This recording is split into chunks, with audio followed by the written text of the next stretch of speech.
A lot of speed. He warming up. We're now. sparring. That's what we need. We're sparring. Warm up. Warm up. Some I know 8-year-olds. I got the 8-year-olds in there. If I find out anything, I'm gonna beat your ass and I'm gonna beat Jaden Love on my mama. I'm gonna beat both of y'all ass on my mama. And he laughing. He know. He laughing. Our argument is misplaced because things like this should not be happening. And the fact that boxing is allowing this to happen is an embarrassment to the sport. You know what I mean? I was misinformed. You know, you got to know what somebody's going through, man, or have gone through and where they've ended up. Now, you have to understand that. You got to understand their DNA, you know, and we as fans, we fail to realize that. We as commentators and fanboys and all that, like we all don't do that. Gervonta TankDavis voiced irritation over Jake Paul's decision to train with Shakur Stevenson ahead of their highly anticipated bout. Davis dismissed the move, insisting Paul can prepare however he wants, but it won't affect the outcome. He promised that once fight night arrives, he'll showcase his true power and take control in the ring. In Davis's view, no amount of sparring or practice will matter when they finally square off. Now, don't worry about it. I don't got to set up here. Let anything happen. And I'm going to show you and him. Bet. It begs the question, Tank. Nothing. Boxing analysts have highlighted the irony in the ongoing debate over the upcoming Jake Paul vs. Gervonta Tank Davis showdown. For many purists, Tank's choice of opponent feels like a disappointment, yet the fight still creates opportunities for those who stand to benefit from its promotional reach and visibility. Shakur Stevenson underscored this duality, acknowledging that while some fans may be let down, he remains open to sparring with Paul as a way to support the sport and maintain his presence in the conversation. The dynamic illustrates how modern boxing often walks a fine line between business interests, personal branding, and fan expectations. Criticism for fighting Jake Paul, but yet at the same time, he is going to fight Jake Paul. Now, what I find interesting is how people on one hand are going to criticize it, but on the other hand, try to take advantage of it for their own profit. So Shakur Stevenson, definitely for press purposes, definitely for publicity purposes, offers to get in the training camp and spar for Jake Paul. Spar Jake Paul for the Tank fight. Now, why would he be doing this? It's called copycat crap. Because the last big fight that took place, which was Terrence Crawford versus Canelo Alvarez, guess what happened? Jaron Ennis went and sparred Canelo Alvarez to help Canelo Alvarez prepare for Terrence Crawford. So, do I think that that is coincidental? No, I do not. I think that it is trying to have your cake and eat it too.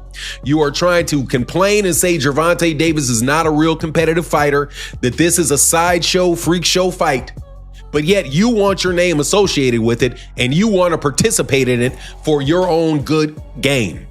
Let me assure you that when Terrence Crawford said in an interview that he wouldn't fight Jake Paul, that's not a serious fight, and then they said, well, would you fight Jake Paul for $200 million?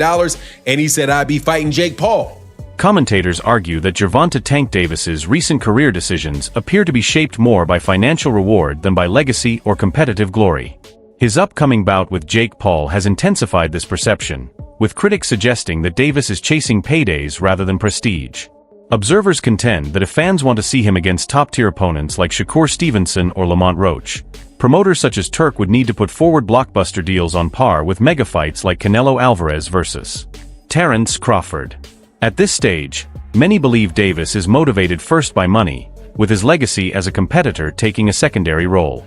Look at how Tank started acting after he made $40 million with Ryan. When he make another 40+ million with Jake, he's gonna go make $40 million fighting Jake Paul, and then he's gonna come back and fight Lamont Roach for what? He's gonna come back and fight Shakur Stevenson for what? He's not gonna fight none of those guys. No, the only way he fight any of them guys, Turkey gonna have to hit him with the Crawford money. Because that's the thing. You do this for a reason, bro. Like, I get it. You want him to be competitive, but his goal is money. He made 40 with Ryan plus everything in between. Now he get this 40, 50 million plus. He don't even got to fight no more. So now if you want him to fight Shakur, give me that Canelo money, man. Shakur Stevenson, recognized as one of boxing's top talents, expressed clear frustration with Gervonta "TankDavis" for choosing Jake Paul over a matchup with him.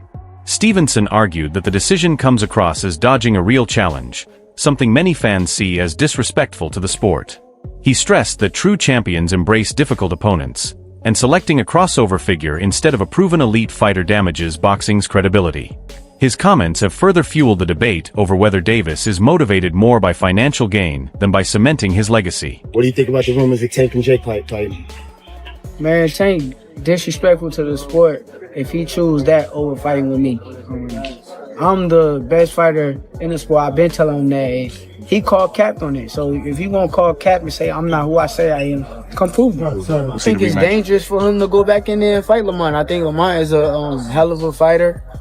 I can see that going left, so he better be on his A game. Gervonta "TankDavis" pushed back against criticism from fans who accuse him of dodging elite opponents like Shakur Stevenson. He made it clear that outside opinions don't affect him, noting how quickly supporters can turn after just one disappointing performance. Davis stressed that his focus remains on his own career goals and personal ambitions, rather than trying to satisfy every critic.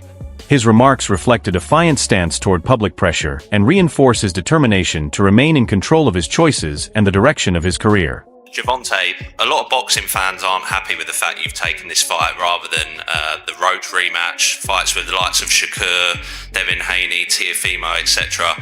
What do you make of that reaction? And can we still expect to see those fights? Why should I care what they think? When y'all switch somebody can have a bad day and y'all switching on who y'all favorite fighter is or who this person is supposed to fight. Like y'all need to sit back and be fans and just enjoy the sport. Like y'all even talk about people's personal lives. Like why when it come to that? Michael J. White weighed in on the debate, arguing that despite Jake Paul's popularity and promotional success, he cannot be considered a legitimate boxing champion. White emphasized the difference between crossover exhibitions and officially sanctioned title fights under recognized governing bodies. His comments reflect a widely held view among fighters and fans who see Paul's career as more entertainment than competition, reinforcing skepticism about the credibility of his matchup with Gervonta "TankDavis." Do you think that Jake Paul could win a legitimate boxing title? No, no, because he's so far behind someone of his equal age who's been doing it for a very long time. He started very late. That's why I applaud exactly what he's doing. I think he should be doing exactly what he's doing. If he fought a legitimate, top 10 cruiserweight, I will shut the f up. If he's able to fight an actual contender of the top 10, that would be astonishing if he can get to that point. If he beat anybody in the top 10, that would be, to me, the greatest thing he's ever accomplished. Yeah, because historically he's fought old men. I think he's done it the right way, because there's a possibility where a 50-year-old Anderson Silva might be able to beat him. Who thought he was going to beat Tyson? I really thought, oh, Tyson's just going to go to the body and just punish his body, because I thought that that's what would win him thing, but he did not do that. I think it makes for a good matchup. He's made for great spectacle. Daniel Cormier, former champion and respected analyst, criticized the Jake Paul versus Gervonta "TankDavis" fight, describing it as uninspiring and lacking genuine entertainment value. Cormier argued that Davis is well past the point of needing to fight for financial security, and this matchup doesn't reflect the level of opposition expected at this stage of his career.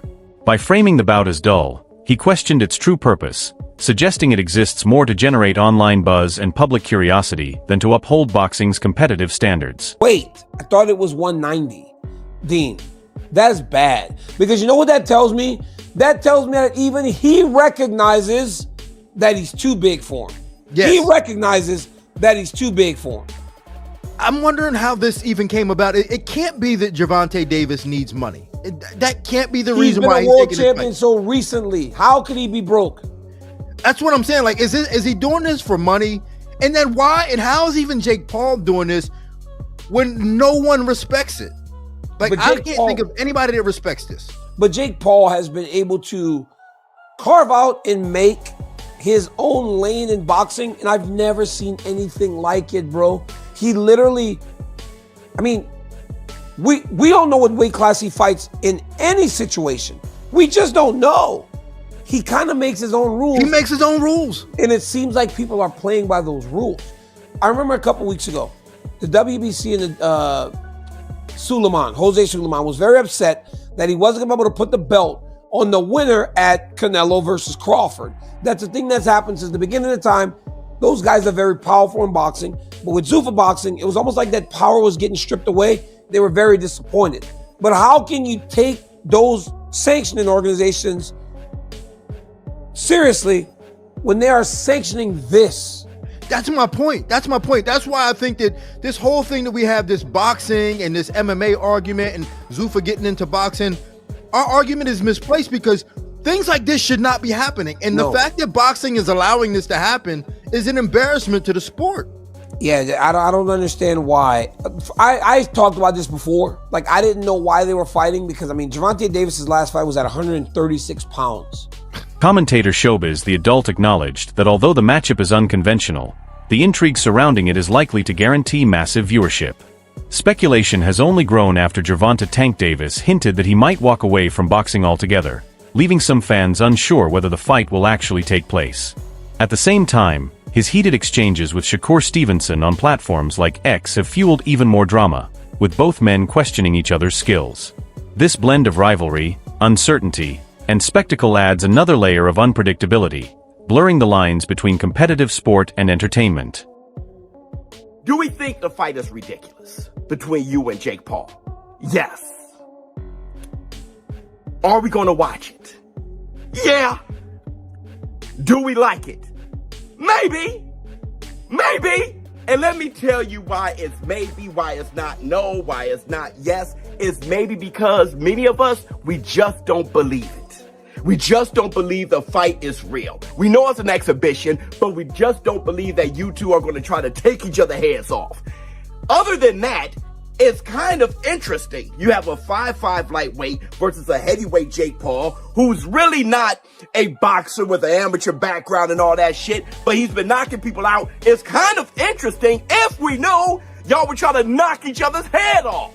And we don't know that because Mike Tyson did knock out Roy Jones, Floyd Mayweather, Rock Logan Paul did, kept him standing. That shit, we getting tired of that shit, right? We need confidence. Are you guys going to try to knock each other's heads off? Jake Paul, when you swing at Tank, are you going to try to hit him and knock that little man over the top rope into the damn fifth aisle? Are you going to try to hit him and make his ass evaporate? Or Tank, are you going to show the world that Jake Paul should not be in the square circle with a real boy? Are you going to try to knock his ass out, sleep him, drop him like you did Ryan Garcia, stop him the way you did Mario Barrios, knock him out like you did Leo Santa Cruz? Are we going to get a viral knockout? Are y'all going to try to stop each other? Teofimo Lopez, one of the sport's leading professionals, offered his perspective by labeling the fight more as a spectacle than a genuine contest. He argued that the matchup should be viewed through the lens of entertainment rather than measured against the standards of a legitimate title bout. Lopez highlighted the clear separation between classic championship fights and modern crossover events, presenting Jake Paul vs. Gervonta TankDavis as a show built to capture attention rather than cement boxing legacy. His comments echo a broader sentiment that many marquee matchups today rely more on hype and visibility than on competitive integrity. Great fight, great matchup. It's fun for the sport of boxing. It makes it fun, it makes it entertaining. That's what it's all about. You know, and may the best man win. It's an exhibition regardless, it doesn't count. Doesn't count? Yeah. We need to see you and Tank though. Has to happen. What happened? It has to happen, you and Tank. We'll see, man. It's up to the champ. He's the champ, right? He's fighting. He's a celebrity champ. Ooh. Former champion Tim Bradley shed light on the personal and professional pressures weighing on Gervonta TankDavis beyond the spotlight of the ring. He encouraged critics to remember the toll that the sport takes, both mentally and physically, before rushing to judgment. Bradley pointed out that Davis has recently navigated serious challenges, and the constant scrutiny from fans, media, and analysts only adds to that burden. His comments underline the reality that fighters carry enormous stress, reminding the public that empathy and context are essential when discussing their choices and careers. A Tank, you know what I mean? I was misinformed. You know, you got to know what somebody's going through, man, or have gone through, and where they've ended up. Now, you have to understand that. You got to understand their DNA, you know. And we as fans, we fail to realize that. We as commentators and fanboys and all that, like we all don't do that. We don't do our research. You know, you got to know about somebody's history. So, like, if you understand where Tank came from, if you understand his background, then you understand how he thinks and why he feels the way he feels. You know, you do. So, I mean, for instance, like his parents, right? His parents were drug addicts, in and out of the system, in and out of jail. You know, he lived with his grandmother. You know, like, you got to understand when he started boxing, why he started boxing. Understand that, you know, that what the influence that Calvin has had on his life, and how if their relationship isn't great, how that affects him. And this is not making any excuses, people. This isn't. I'm not making no excuses. I'm just giving you what I think, and I'm giving you the facts surrounding all of this. You know, I remember back in 2012, you know, I'm living right. I'm living civil. I'm taking care of my business. I feel like I'm doing everything right. Experts remain divided on the broader impact of the upcoming Jake Paul versus Gervonta Tank Davis bout. On one hand, the clash promises to deliver huge financial returns and capture mainstream attention. On the other, critics argue it risks damaging boxing's credibility. Paul has built a reputation for selecting opponents who create intrigue due to clear size or skill contrasts, a strategy that generates hype but raises doubts about competitive integrity. Commentators suggest that while the fight will no doubt pull in viewers, it may dilute the standards long valued by boxing purists. The significant weight gap between Paul and Davis only amplifies the spectacle, leaving fans curious about how Tank will handle the challenge and whether Paul could defy expectations. Ultimately, Paul's calculated matchmaking reflects a business-first mindset and highlights how modern boxing often leans toward entertainment over tradition. Why are you not fighting guys your own fucking size? Look at this, John. This is embarrassing. And not to mention, Georgia already said, no, you can't have this fight here. So they moved it somewhere else. Dave, do you know where they moved the fight? Can you look it up? This is embarrassing. Look, he actually put his hands on his knees and he was still the same height, maybe a little bit taller than Gervonta Davis. I mean, I'm all in on Gervonta. I want Gervonta to win this fight. I want him to hit. I mean, I'm not saying he can knock him out, but I think if he hits him to the body a couple times, John, he may be able to catch him. A lazy jab or something, you know, he might be able to pop him to the body and get him good. I'm hoping. Jake Paul down with a body shot. Oh man. Oh geez. Could you imagine? I would. It'd be great. It's a win right there. It'd be great. During the face-off, observers couldn't help but notice the stark size difference between Jake Paul and Gervonta Tank Davis, with some even suggesting the visual made Tank appear at a disadvantage. However, analysts cautioned against reading too much into appearances.